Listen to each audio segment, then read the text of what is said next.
gang name. DeAndre. The one and only. When they see me, they know that every day when I'm breathing, it's for us to go farther. You know, every time I speak, I want the truth to come out. Well, today's story is a story that I'm not really like the most happy to talk about, but it's something that I have to talk about because, you know, it involves big content creator on this platform. And some of you, maybe a lot of you, may not have heard about it. So that's what I do, right? I bring news to you so that you are informed, okay? What am I going to be talking about today? So I'm talking about the fact that yesterday, YouTuber Omi and a Hellcat was sentenced to 5.5 years in federal prison for running a large-scale cable piracy scheme. He was ordered to forfeit about $30 million in assets. Now, if you don't know who Omi and the Hellcat is, Omi and the Hellcat, he's, you know, a pretty big YouTuber. You know, he has over 800,000 subscribers. Pretty much, you know, he's a YouTuber who's, you know, pretty flashy, shows off his cars, lifestyle, you know, that kind of thing. You know what I'm saying? So he's, you know, one of those YouTubers. He got caught up right now. I do have a story pulled up here. I do have an article pulled up here in regards to this whole situation. So let's take a look. Right, local YouTube star sentenced to 5.5 years, ordered to forfeit $30 million in large-scale cable piracy case. Right, his real name is Bill Omar. So he got about $30 million off of this, man. And he was selling, you know, streaming cable TV content from set-top boxes around $15 a month. Now that's really low. He's based out of Jersey, the Philadelphia Inquirer, as you can see. Here's the story. So he pleaded guilty last year to running one of the most brazen and successful cable TV piracy schemes ever prosecuted by the U.S. government. Now, what they're referring to with that story was way back last year, around February, I believe.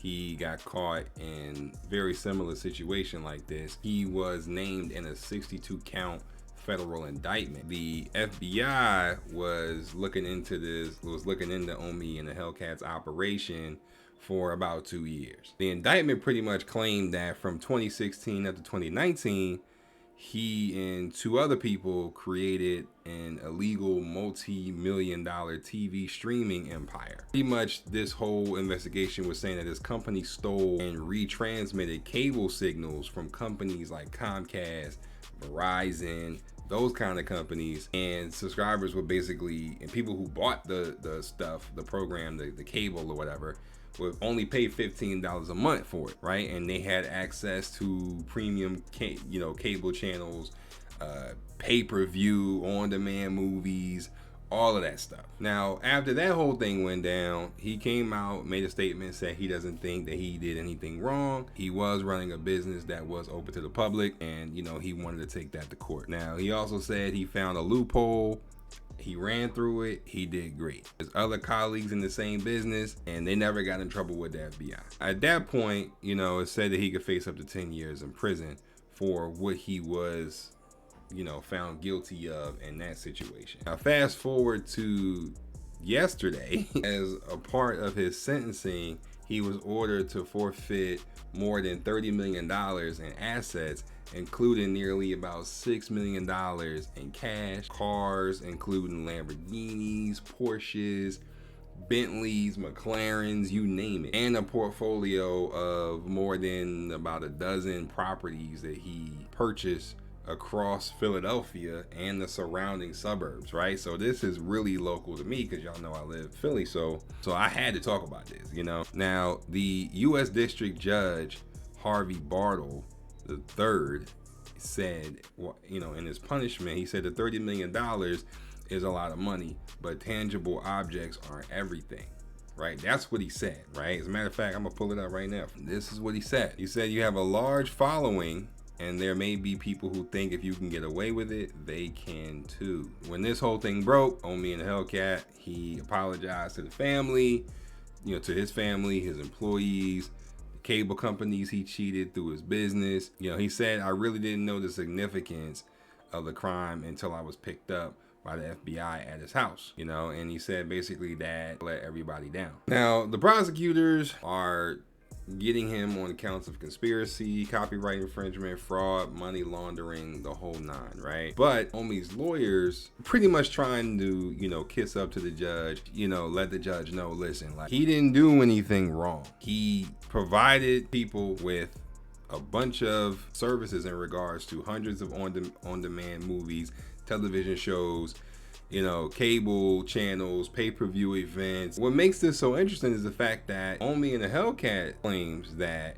he was arguing that he legally paid for the subscriptions to all of the cable services and, whose content he was accused of pirating, right? And he pretty much compared it to inviting friends over who don't have cable over to your house and taking up a collection to pay for a pay-per-view event, right? So I've had those types of situations, right? You pay for a fight, you invite your friends over who don't, have cable or who don't have that particular network. You invite them over to come watch the fight and they pay you.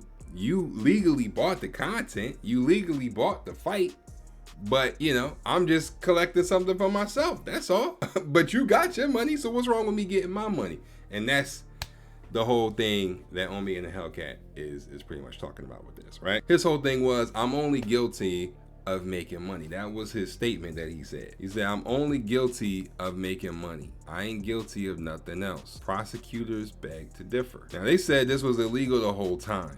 Jason Gold, a senior attorney in the Justice Department, computer crime, intellectual property. He noted that Carrasquillo had made more money from his operation than virtually every other copyright defendant I've ever seen. Message to the general public and Mr. Carrasquillo's many fans is that this was a serious offense that should yield significant punishment. After the prosecutors and everyone that was pretty much coming after Homie in the Hellcat pretty much stated their case. Their case was, to wrap it in a nutshell, saying this. You're gonna say, now, he's saying that I didn't do anything wrong, right?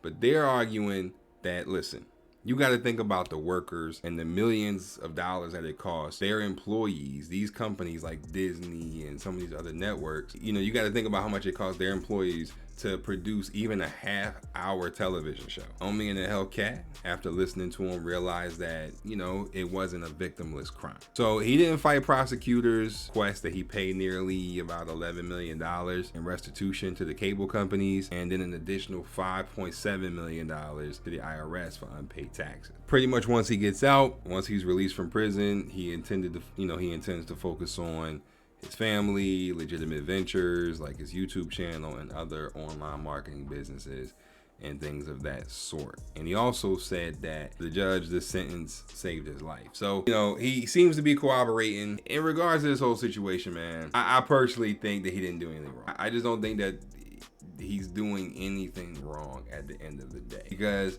he says that he paid for the content, right? So what more do you want, right? What more do you want him to do? Right? Like, he paid for the content. Content was paid. It wasn't like he just, got a bunch of set-top boxes or whatever and was just ripping content from, this person and that person.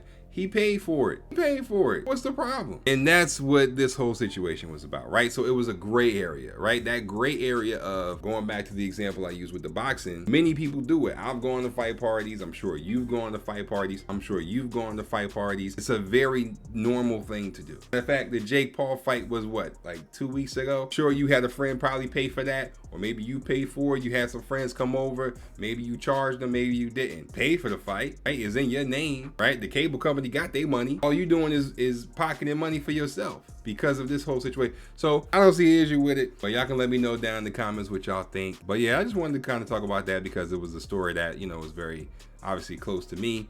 So I figured why not share it with y'all, right? But other than that, I don't think he's gonna serve all the time. He may serve like maybe 2.5, maybe 3 years, if that. Dude, maybe he might not serve any time, but I don't know. We'll see. All I got on this, man, stay lit, believe in God, believe in yourself. Everything else will work out for itself, man. Peace.